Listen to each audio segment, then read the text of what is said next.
Crime alert, डरना नहीं, मिटाना है।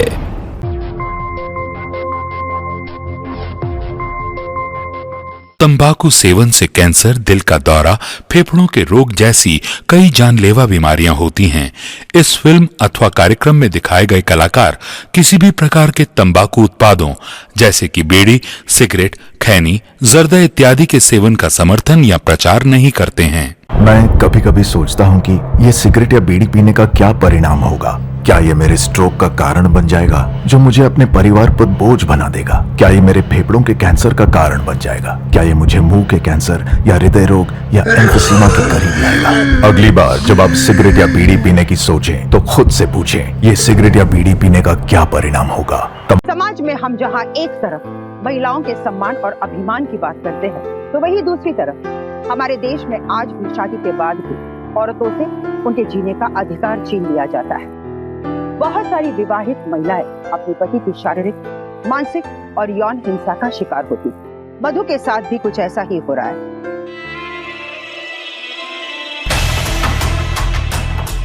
खाओ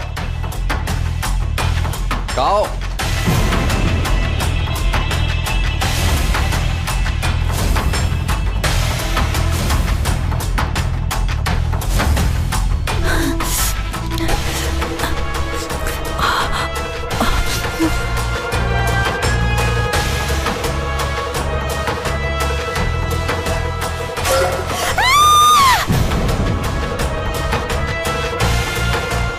हाथ चीरे। अब जब तक तुम सीख नहीं जाती ना बोझ उठाना, तब तक ऐसी प्रैक्टिस करो।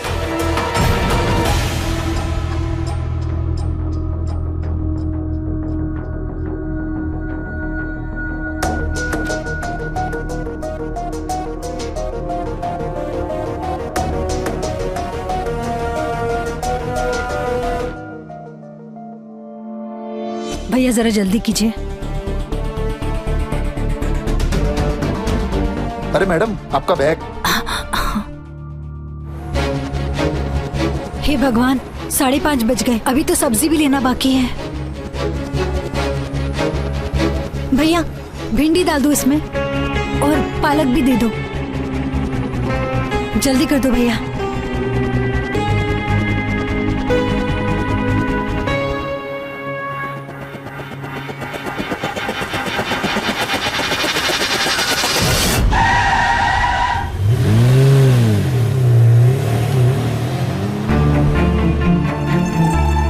चलिए भैया।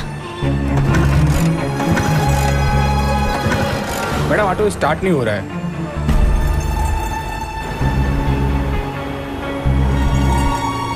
जल्दी चलिए भैया।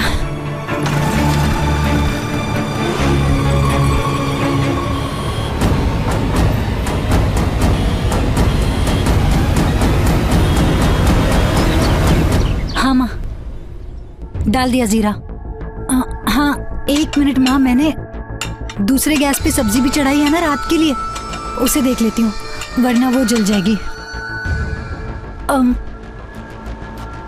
अदरक का पेस्ट।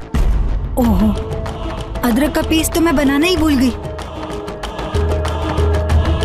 हे भगवान, सब्जी जल रही है मेरी, अब क्या करूं? अदरक का पेस्ट बनाती हूँ मैं। नीलेश के आने का भी वक्त हो गया।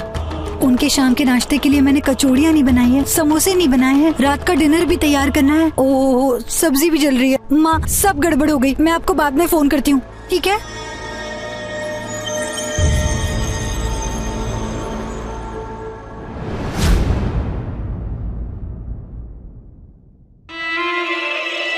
हेलो, नाश्ता लगा दो जल्दी, भूख लगी है बहुत। बस हो गया, 10 मिनट और।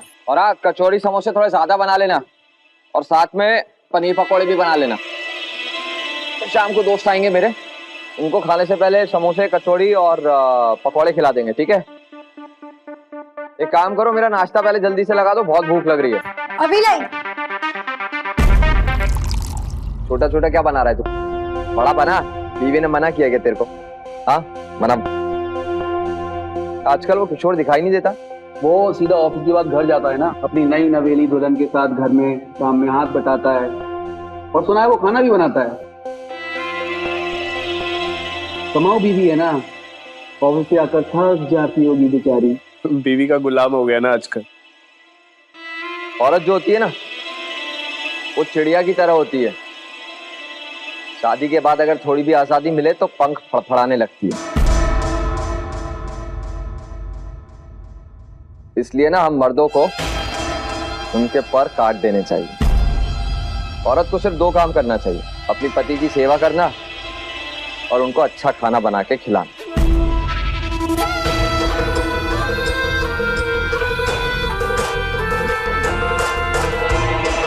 क्या बनाया खाने में, दिखाओ।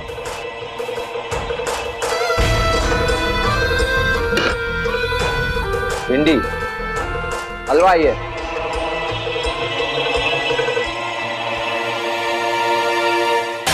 क्या ये? शाही पनीर। पनीर है कि पत्थर है? ये खिलाऊंगा मैं अपने दोस्तों को। और जब तुम्हें खाना बनाना नहीं आता तो तुम्हारे माँ बाप ने इतनी बड़ी बड़ी बातें क्यों की थी? झूठ बोला मुझसे, बेवकूफ बनाया मुझे। अब जाओ, सबके लिए मलाई कोफ्ता बना खिलाओ, जाओ। पूरा मूड खराब कर दिया। भाई लेट हो जाएगा यार, जो बना है खा लेते हैं ना यार। मलाई कोफ्ता कल खा लेंगे। कल किसने देखा है, आज ही खाएंगे। और तू चुपचाप पैक बना, तुम जाओ मलाई कोफ्ता बना। और इस बार कोई गड़बड़ नहीं होनी चाहिए, लेके जाओ ये सब। बना, मेरा ही बनाए।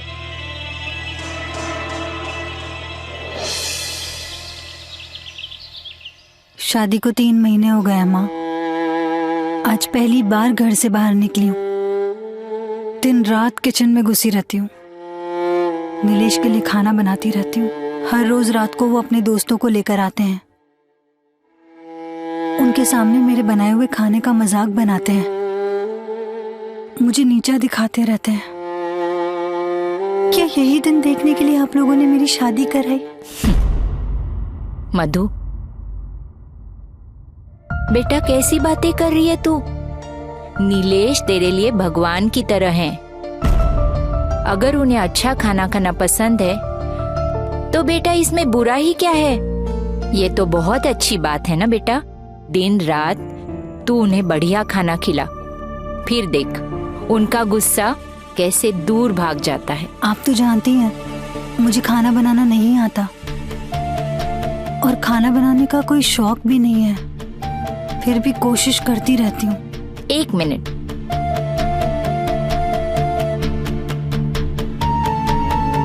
ये देख मैं तेरे लिए क्या लाई हूँ। कुकरी बुक है, इसमें 100 तरह की बढ़िया से बढ़िया रेसिपीज हैं। इसे पढ़ और अपने पति के लिए बढ़िया खाना बना। अरे बेटा, तुम्हें तो खुश होना चाहिए कि तुम्हें नीलेश जैसा पति मिला, जिसने बिना दहेज के तुमसे शादी की। आजकल ऐसे लड़के बड़ी मुश्किल से मिलते हैं। अब उसे अच्छा खाना पसंद है तो इसमें दिक्कत क्या है? हाँ। लेकिन मुझे अपनी बेटी पे पूरा भरोसा है, वो अपने पति को, अपने घर को अच्छे से संभालेगी। ये ले, तू बैठ, मैं तेरे लिए चाय बनाती हूँ। हे भगवान, क्या हुआ? 4:30 बज गए हैं। नीलेश के आने से पहले मुझे नाश्ता तैयार करना है, खाना बनाना है। मैं किसी और दिन आती हूँ, ठीक है?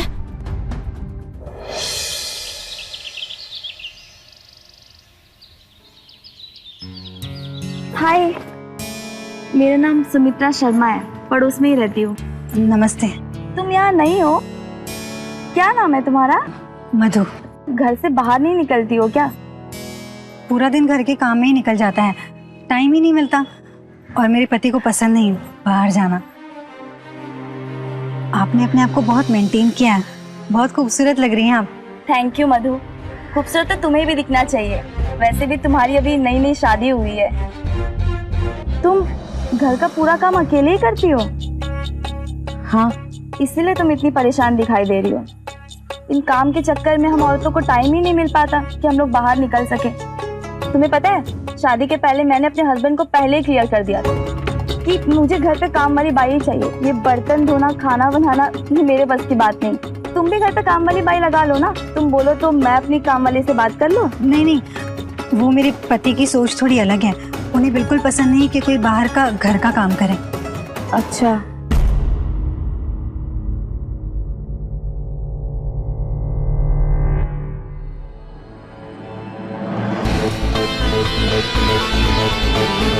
काका दीजिए हमें। नहीं नहीं कोई बात नहीं, हम ले जाएंगे काका।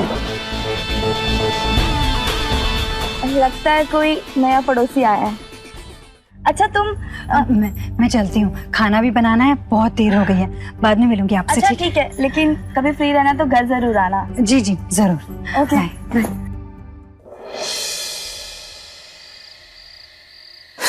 Cheers। तो आज क्या स्पेशल है भाई? आज शादी को 3 महीने पूरे हो गए। कांग्रेचुलेशंस यार ब्रो। Thank you. फिर क्या गिफ्ट दे रहा है हमारी भाभी को आज? तुम्हारी भाभी को आज एक स्पेशल गिफ्ट दे रहा हूँ मैं। ये लो। खोलिए खोलिए प्लीज, हम भी तो देखें ना हमारा दोस्त क्या गिफ्ट दे रहा है।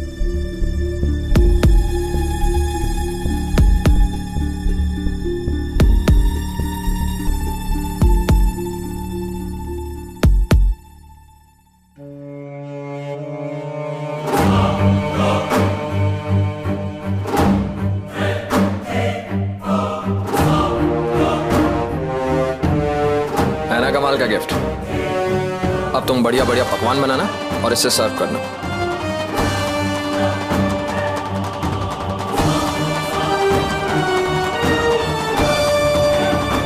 अरे तुम लोग रुक क्यों गए भाई?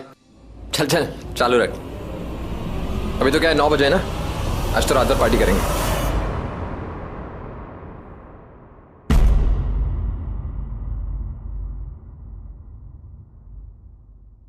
मजा आ गया। मीठे में गाजर का हलवा हो जाए तो और मजा आएगा, है ना? बिल्कुल बिल्कुल। अभी बनवाता हूँ। मधु खाओ खाओ खाओ खाओ। मधु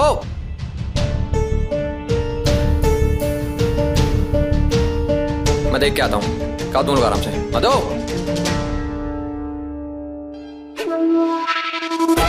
मधु पता नहीं कहाँ चली जाती है ये।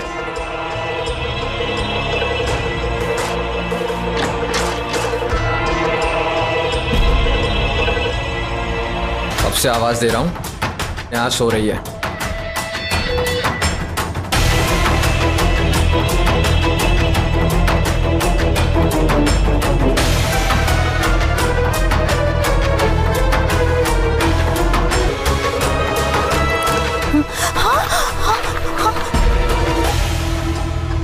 मधु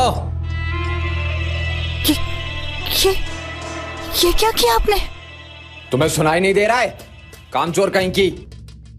बाहर मेहमान खाना खा रहे हैं और तुम यहाँ मालकिन की तरह सो रही हो। शुक्र करो खोलता हुआ पानी डाला मैंने, नहीं तो सोना भूल जाती तुम, समझी? आधी रात हो गई है, मैं थक गई थी, आके लेटी तो आंख लग गई। थक गई? दिन भर करती क्या हो तुम? बकवास मत करो, चलो चलो चलो।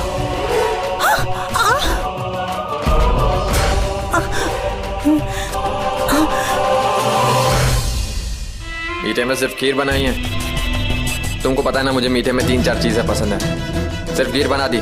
चलो अब जल्दी से गाजर का हलवा बनाओ। और हाँ आगे से याद रहे, जब तक मेहमान घर पे हैं तुम इसी जगह रहोगी, समझी?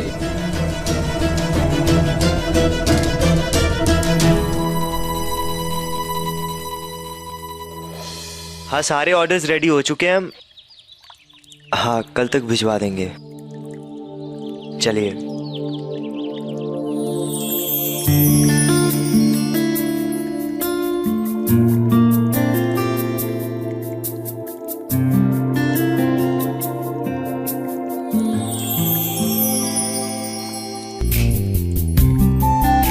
शिव भैया, भैया चाय लीजिए। हाँ थैंक यू।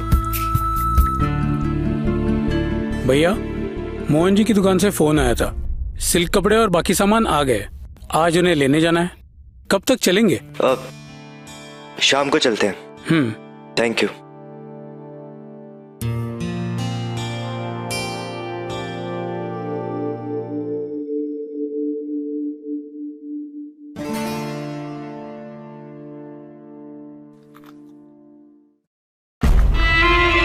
कितना तीखा बनाया है, ऊपर से पानी भी नहीं है। क्या हुआ? कैसा खाना बनाती हो तुम? इतना तीखा बनाया, इतनी मिर्ची झोंक दी है, ऊपर से पानी तक नहीं रखा है। एक काम ठीक से नहीं होता तुमसे, सारे काम आधे अधूरे करती हो। पानी लेकर आओ, जाओ। पानी लेके आती हूँ।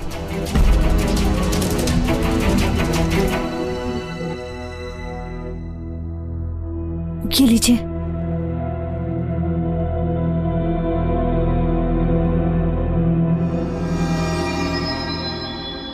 मैं दूसरा बना के लाती हूँ। घर पे जितनी सारी मिर्चियां हैं ना, सब लेकर आओ।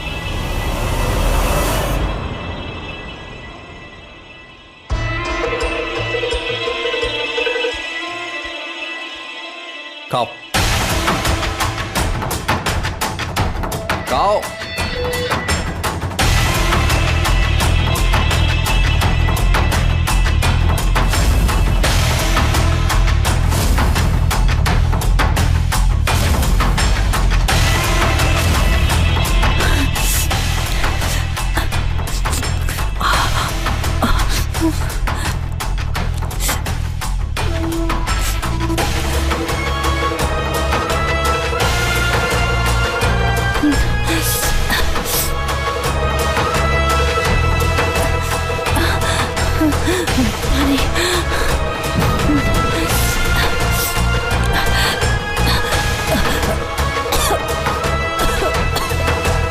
अब समझ आया?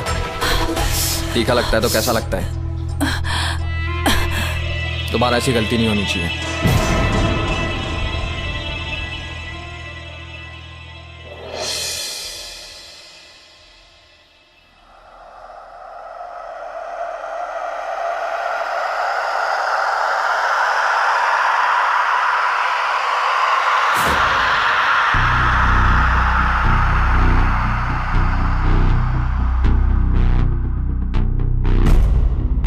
आप शायद इसे ढूंढ रही हैं।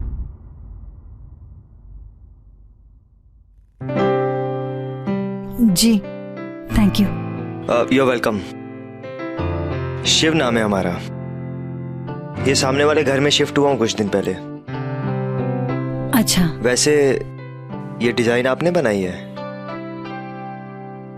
जी, हमने बनाई है। अगर आपको एतराज ना हो तो कुछ और डिजाइन देख सकते हैं आपके बने हुए? प्लीज।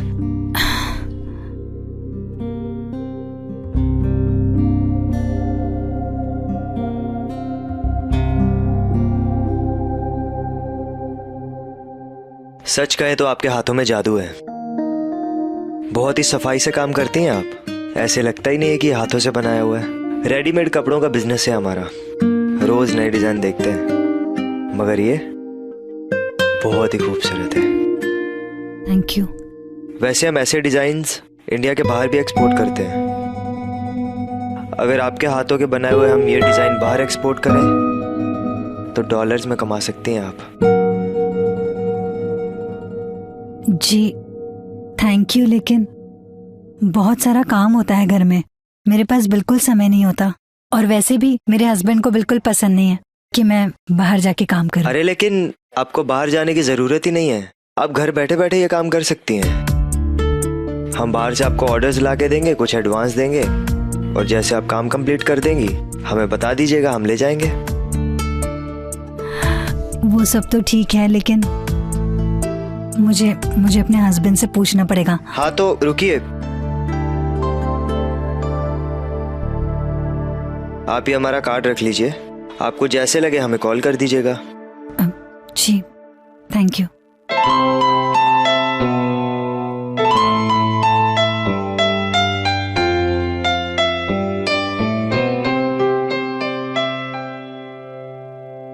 मैं कभी कभी सोचता हूँ कि ये सिगरेट या बीड़ी पीने का क्या परिणाम होगा। क्या ये मेरे स्ट्रोक का कारण बन जाएगा जो मुझे अपने परिवार पर बोझ बना देगा? क्या ये मेरे फेफड़ों के कैंसर का कारण बन जाएगा? क्या ये मुझे मुंह के कैंसर या हृदय रोग या एम्फीसीमा के करीब लाएगा? अगली बार जब आप सिगरेट या बीड़ी पीने की सोचें तो खुद से पूछें, ये सिगरेट या बीड़ी पीने का क्या परिणाम होगा? तंबाकू आज ही छोड़ें। सहायता के लिए 1800-112356 पर कॉल करें या मिस्ड कॉल दें 01122901-701 पर। समाज में हम जहां एक तरफ महिलाओं के सम्मान और अभिमान की बात करते हैं, तो वही दूसरी तरफ हमारे देश में आज भी शादी के बाद भी औरतों से उनके जीने का अधिकार छीन लिया जाता है। बहुत सारी विवाहित महिलाएं अपने पति की शारीरिक, मानसिक और यौन हिंसा का शिकार होती है। मधु के साथ भी कुछ ऐसा ही हो रहा है। नमस्कार, मैं हूँ सुधा चंद्रन और आप देख रहे हैं क्राइम अलर्ट। क्राइम अलर्ट के आज के इस एपिसोड में मधु की ये कहानी आपके सामने लेकर आई। शादी के बाद मधु के पास सिर्फ एक ही काम था और वो था दिन रात अपने पति के लिए तरह तरह का खाना बनाना। इतना सब कुछ करने के बावजूद भी नीलेश उसका अपमान करता रहा, उसे नीचा दिखाता रहा। मधु अपने ही घर में घुट घुट कर जी रही थी। उसके पास ऐसा कोई भी नहीं था जो उससे प्यार के दो शब्द बोलते। ऐसी हालत थी कोई आपसे हमदर्दी से बात करे तो स्वाभाविक है कि आप उसकी तरफ झुक जाए। अब देखना यह है कि क्या मधु अपने पति के इस अत्याचार को चुपचाप सहती रहेगी या अपने मन में हिम्मत जुटाकर कोई ठोस कदम उठाएगी।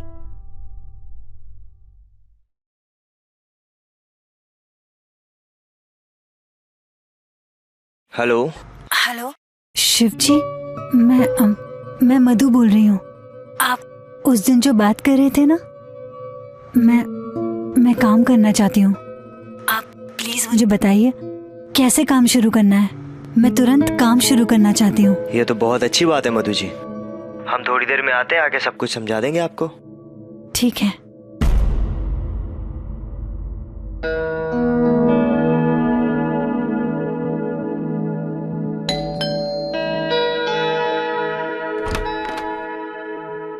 आइए बैठिए ना। मधु जी ये कैटलॉग है, देख लीजिए एक बार।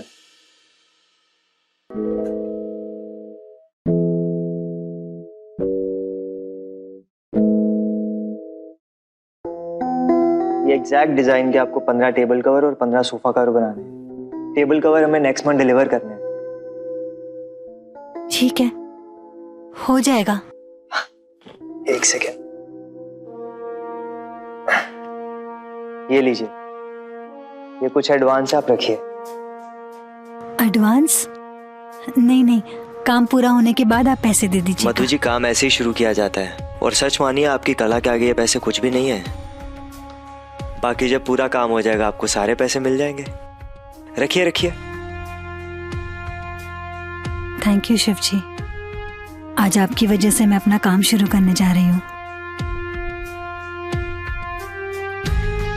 आज मुझे समझ आया कि औरत का आत्मनिर्भर होना कितना जरूरी है।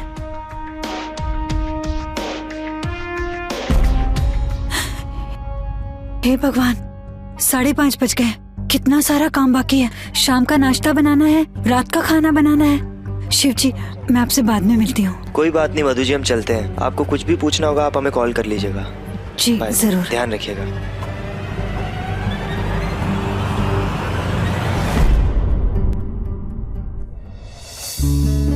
आज मेरे मम्मी पापा की एनिवर्सरी है। ये कुर्ता मैंने अपने पापा के लिए बनाया है और ये दुपट्टा मेरी मम्मी के लिए। कैसा है? आपकी बनाई हुई हर एक चीज बहुत अच्छी होती है।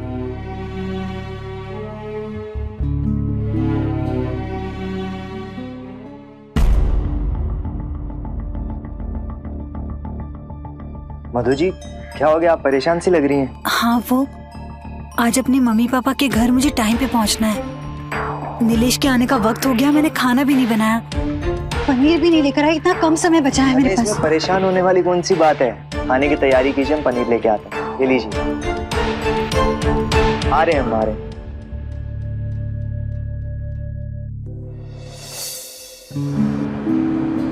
आज मम्मी पापा की एनिवर्सरी है, आप भी जल्दी से तैयार हो जाइए, हमें जाना है।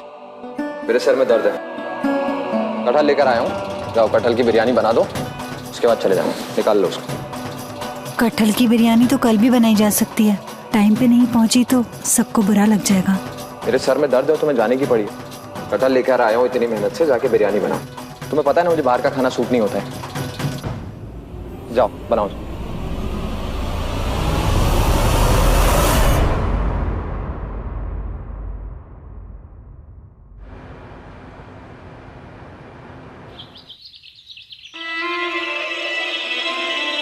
एक कचौड़ी और।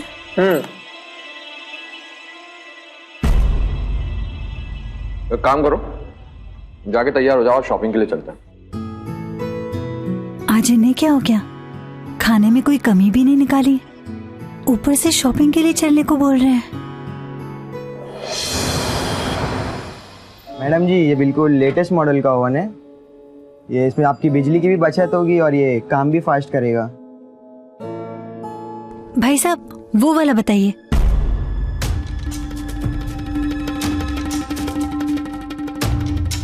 ये वाला दिखाइए। इसमें भी ग्रिल कर सकते हैं? हाँ, इसमें भी ग्रिल कर सकते हैं। इसमें भी टाइमर है। अच्छा। पिज्जा बना सकते हैं, बर्गर बना सकते हैं। बंद कर अपना भाषण। और तुम?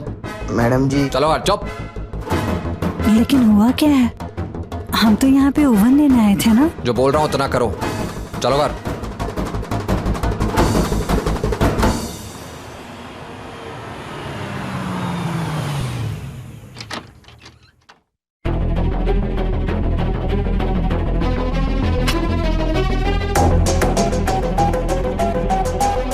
तुम्हारी हिम्मत कैसे हुई ऐसा ब्लाउज पहन के मार्केट जाने की? तुम्हें पता नहीं है मुझे ऐसी चीजें पसंद नहीं है।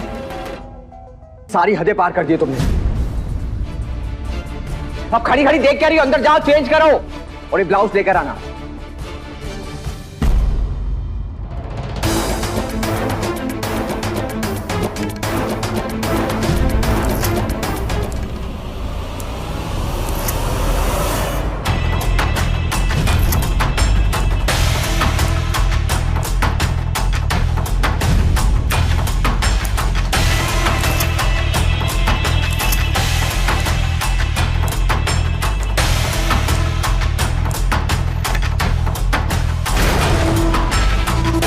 दोबारा ऐसे कपड़े पहने ना तो तुम्हारा भी यही हश्र होगा।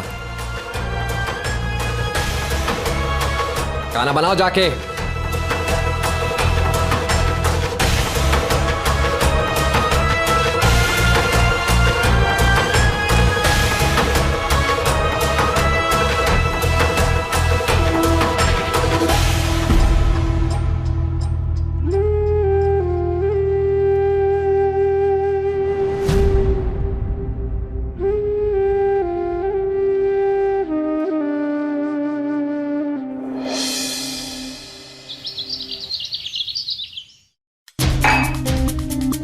क्या ये? कॉफी? क्यों, क्या हुआ? मैंने तुम्हें गर्म कॉफी देने के लिए बोला था ना। गर्म ही तो दी थी। गर्म ही तो दी थी तो फिर पीने में गर्म क्यों नहीं लग रही है? लगता है तुम्हें गर्म और ठंडे में फर्क नहीं पता है।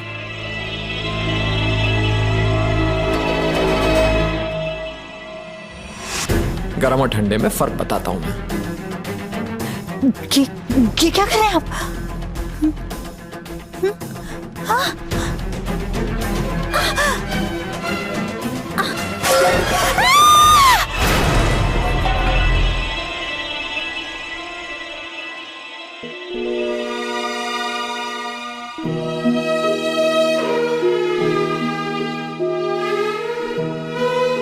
बहुत दर्द हो रहा है ना? तुम्हारा सारा दर्द दूर कर देता हूं।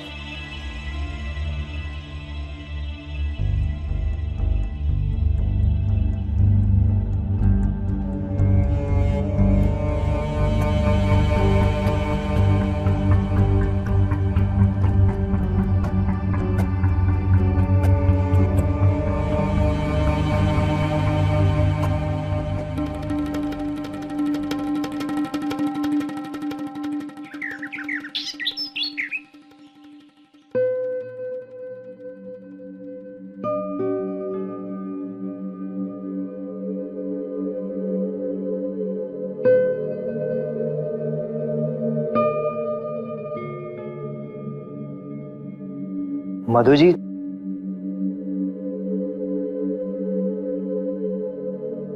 यूं अचानक से बुलाया, बाकी के ऑर्डर्स? ये आपका हाथ कैसे जल गया? और आप ऐसी हालत में ये सब? लाइए, दीजिए हमें। बैठिए। दीजिए दीजिए। नहीं मधु जी छोड़िए, क्या कर रहे हैं आप?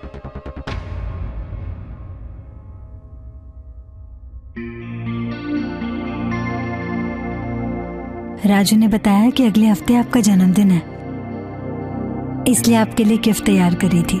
आप इतनी तकलीफ में हमारे लिए गिफ्ट तैयार कर रही हैं?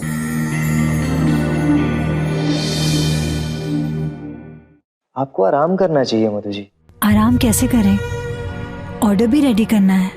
मधु जी उसकी चिंता आप मत कीजिए, हम बात कर लेंगे क्लाइंट से। और ये आपका हाथ कैसे जल गया है? चलिए डॉक्टर के पास चलिए हमारे साथ। नहीं, हम अभी नहीं चल सकते हैं।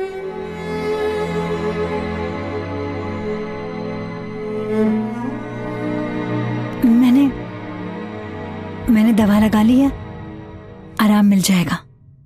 और वैसे भी नीलेश और उनके दोस्त घर पे खाने के लिए आते ही होंगे। मधु जी, नीलेश जी आपको कितना सताते हैं और आप कैसे सहन कर लेती हैं ये सब? और कोई पति अपनी पत्नी के साथ ऐसा सलूक कैसे कर सकता है मधु जी? कब तक झेलती रहेंगी ये सब? पूरी जिंदगी पड़ी है आपके सामने, जरा अपने बारे में भी तो सोचिए। ये सब आपके लिए कहना बहुत आसान है शिव जी, लेकिन एक शादीशुदा औरत के लिए वो करना बहुत ही मुश्किल है। मधु जी, हम आपका दुख समझ सकते हैं। आपको कभी भी हमारी जरूरत लगे तो हमें याद कर लीजिएगा, हम हमेशा आपके साथ हैं। हाथ दिखाइए अपना।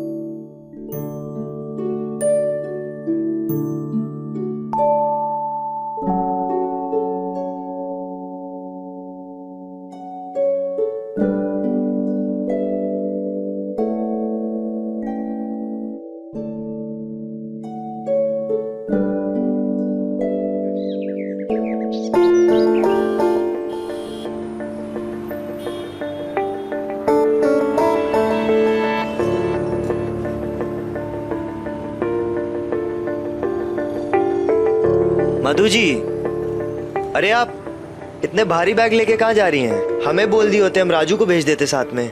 दीजिए हमें। अरे नहीं, कोई बात नहीं, बस थोड़ा सामान ज्यादा हो गया।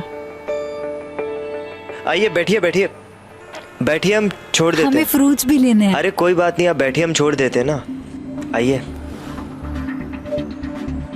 ठीक है।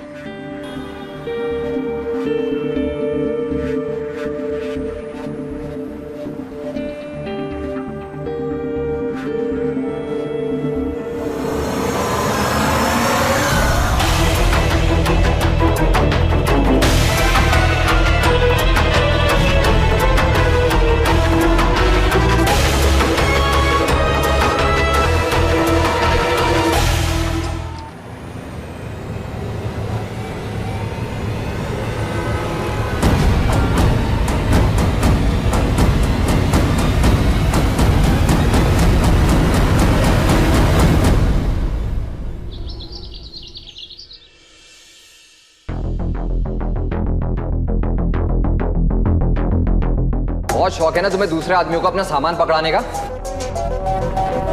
अब जब तक तुम सीख नहीं जाती ना बोझ उठाना, तब तक ऐसी प्रैक्टिस करती रहो। हाथ सीधे करो।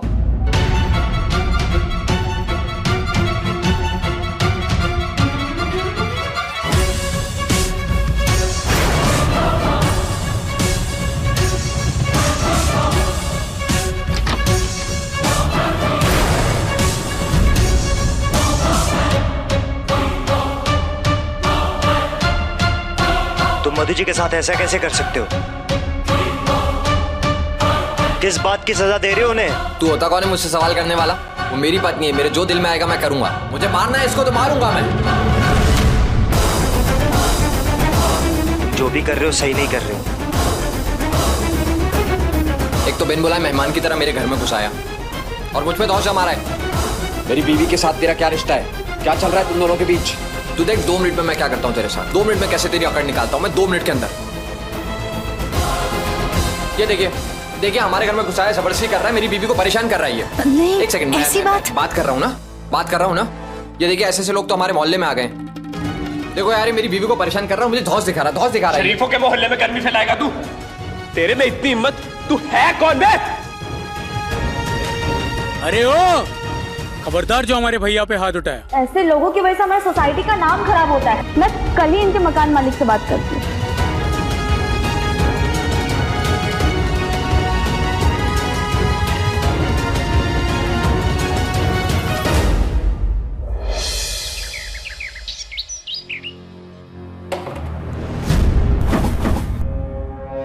शर्मा जी रोकिए नहीं, ये सब ठीक नहीं कर रहे हैं। ठीक तो तुम नहीं कर रहे हो शिव, बहुत बड़ी भूल की मैंने तुम्हें अपना घर देखे। अपना सामान उठाओ और निकलो।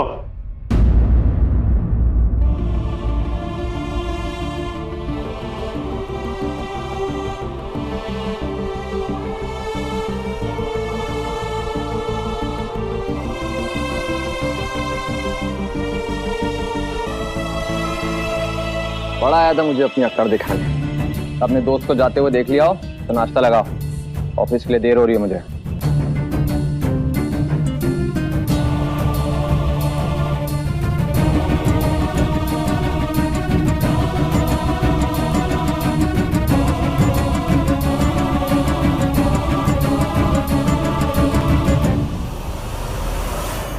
मधु को शिव में वो सब गुण दिखाई दिया जो नीलेश में नहीं था। उसे शिव में एक अच्छा दोस्त दिखाई दिया। शिव ने मधु को आगे बढ़कर आत्मनिर्भर बनने का रास्ता दिखाया। उसके दर्द को अपना दर्द समझा। मधु के पति नीलेश और शिव की सोच में जमीन आसमान का अंतर था। शिव के जाने के बाद मधु बिल्कुल अकेली हो गई। आखिर मधु ये अत्याचार और दर्द कब तक सहेगी? क्या वो नीलेश के जुल्म के खिलाफ आवाज उठाएगी या फिर चुप होकर हार मान लेगी? थक गई हूं मैं ऐसे नहीं जी सकती। दम घुटता है मेरा। पागल हो जाऊंगी मैं खाना बनाते बनाते उनके लिए और उनके दोस्तों के लिए। मैं हार गई हूं। ऐसी जिंदगी से तो बेहतर है कि मैं मर जाऊं। मधु जी, आप ऐसी बातें क्यों कर रही हैं? हम हैं ना आपके साथ। Hello Madhu ji, hello.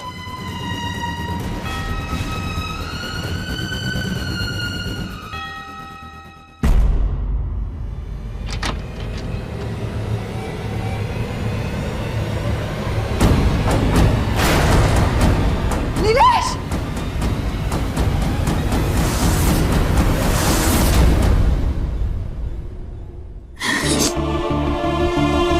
मधु जी, आपके पति की किसी के साथ कोई दुश्मनी या आप लोग को किसी पे कोई शक हो? नहीं, उनकी किसी के साथ कोई दुश्मनी नहीं थी। सर, सीसीटीवी में कुछ मिला है।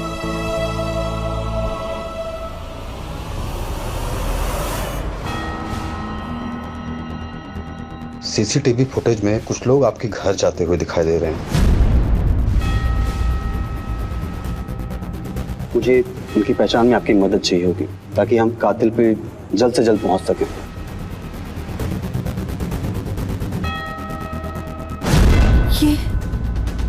ये तो शिव है।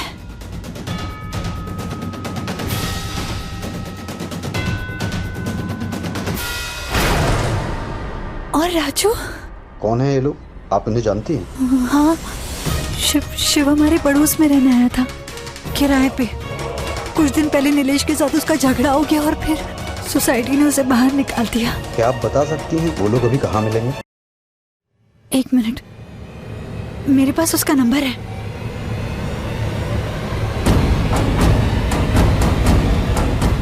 ये रहा। Thank you.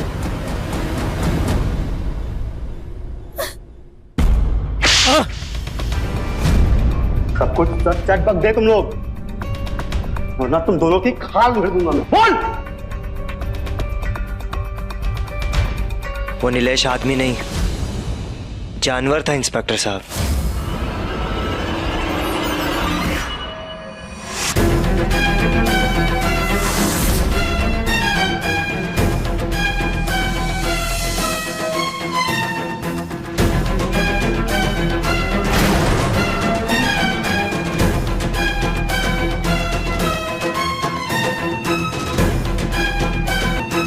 दिन रात मधु जी के साथ अत्याचार करता था वो।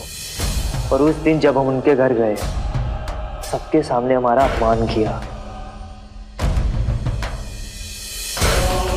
झूठे आरोप लगाए हमारे ऊपर कि हम मधु जी के साथ बदतमीजी करते हैं।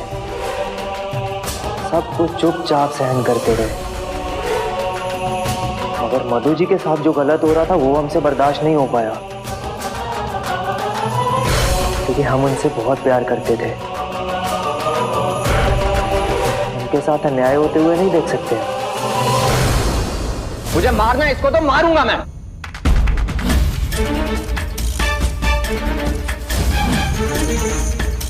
शादी के बाद से ही उसने मधु जी का जीना हराम कर रखा था। जब जब हमें मधु जी के साथ देखता था, मधु जी को टॉर्चर करता था।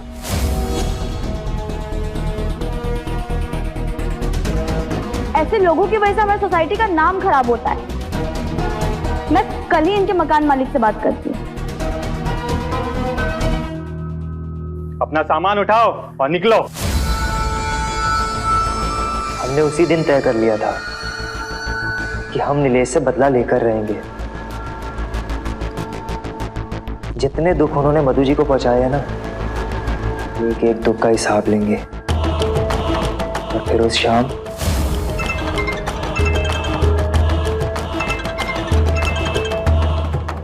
हेलो हेलो दीदी, हाँ वो डिजाइन की किताब लेनी थी आपसे, आ जाओ घर पे। राजू मैं इस वक्त घर पे नहीं हूँ। नीलेश घर पे अकेले हैं, मुझे वक्त लग जाएगा घर पहुँचने में।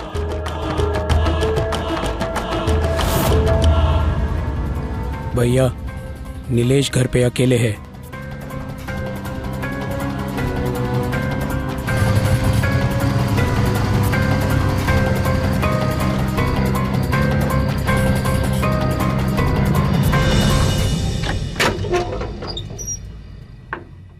आ गए तुम लोग? अबे बहुत टाइम लगा दिया। चलो आ जाओ, जल्दी पैक बनाओ।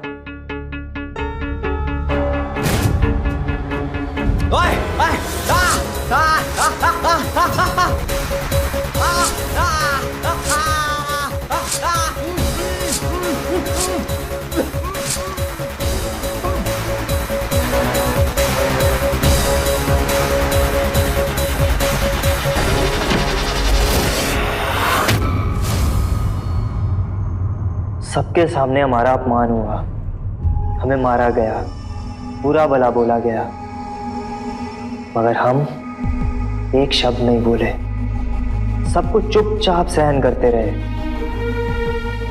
मगर मधु जी का दुख हमसे सहन नहीं हो पा रहा था। फिर हमने तय कर लिया कि नीलेश को उसकी जिंदगी से दूर करके रहेंगे। फिर तो सब ठीक हो जाएगा ना। और अब इस गलती की सजा पूरी जिंदगी भुगतोगे तुम लोग। समझ में आई बात?